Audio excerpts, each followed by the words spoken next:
என்னதான் ட்ரை பண்ணாலும் பாஞ்சில் புழு பிடிக்க தான் செய்யுது. பாஞ்சிலே புழு பிடிக்க தான் செய்யுது.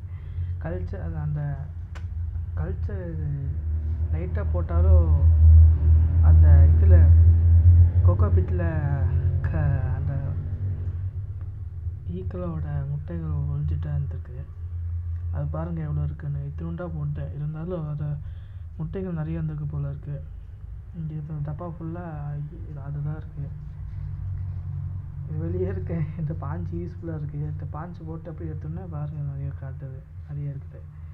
அதுக்கப்புறம் இந்த பாக்ஸில் இருக்கிற மூடியை வச்சு மேலே இந்த அதுக்கான ஃபுட்டு போட்டு வச்சு அப்படியே மூடி வச்சா காலையில் பார்க்கும்போது நிறைய மேலே ஏறிட்டு இருந்துச்சு. இது ஒரு வழியாக அதை வெளியே இருக்க அந்த புழுக்களெல்லாம் மேலே வந்து இது சாப்பிட்டுட்டு இருந்துச்சு ஈஸ்ட்டை.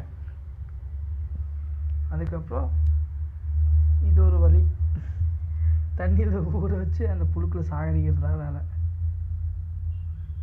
அதை தனியாக அந்த கல்ச்சர் மட்டும் வெளியே எடுத்துட்டு அந்த புழு எடுத்து தண்ணியில் போட்டால் அந்த ஊற இந்த அப்படியே போட்டுச்சுன்னா அது செத்துருது.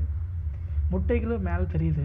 அது இப்போ தான் எடுத்தேன் வெளியே முட்டைகள்லாம் இருந்துச்சு. இப்போ க்ளீன் பண்ணி அது திரும்பி வைக்க போகிறேன்.